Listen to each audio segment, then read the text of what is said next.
Hi అండి, మా పాప అయితే ఆయిల్ వేసింది. ఆయిల్లో కొంచెం ఆవాలు జీలకర్ర వేసింది. ఇప్పుడైతే ఒకటి టొమాటో ఒకటి ఉల్లిగడ్డ కడిగి వేసేసి అంతా బాగా మిక్స్ చేస్తూ ఉంది. మిక్స్ అయిన తర్వాత కరివేపాకు వేస్తూ ఉంది. కరివేపాకు వేసిన తర్వాత మూడు మిక్స్ చేస్తూ ఉంది.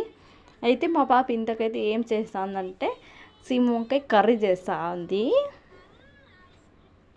కరివేపాకు అంతా బాగా ఇదైన తర్వాత ఇప్పుడైతే వంకాయలు వేస్తూ ఉంది. వంకాయలు అయితే 2 తీసుకొనిందండి. వంకాయలు అయితే బాగా మిక్స్ చేస్తూ ఉంది పైకి కిందికి అంతా. ఒక 5 నిమిషాలు విడిచాలి, లో ఫ్లేమ్లో బాగా ఉడికించాలి.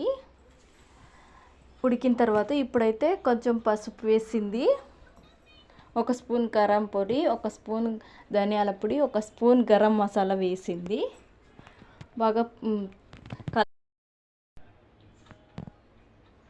బాగా కలిపిన తర్వాత 1.5 స్పూను కొబ్బరి పొడి వేసింది. బాగా మిక్స్ చేస్తూ ఉంది. మిక్స్ అయిన తర్వాత మనకు టేస్ట్ సరిపడ ఉప్పు వేసుకోవాలి. బాగా మిక్స్ చేసుకున్న తర్వాత వాటర్ అయితే యాడ్ చేసుకోవాలి. 10 నిమిషాలు ఉడికించాలి. మా పాప అయితే ఉడికినాయి. ఇప్పుడైతే చెప్తా ఉంది వంకాయలు అయితే ఉడికినాయి. మా పాప అయితే చెప్పింది. చూడండి, వంకాయలు అయితే అయిపోయిందంట. సీమ వంకాయ కర్రీ అయితే చేసిందంట. మా పాప చేసిన డిఫరెంట్ సీమ వంకాయ కర్రీ టేస్ట్ చూస్తూ ఉంది. మా పాప అయితే మా పాపే చెప్తా ఉంది సూపర్ ఉందంట టేస్ట్ అయితే. లేట్ ఎందుకు మరి, మీరు చేసుకోండి డిఫరెంట్ స్టైల్ సీమ వంకాయ కర్రీ.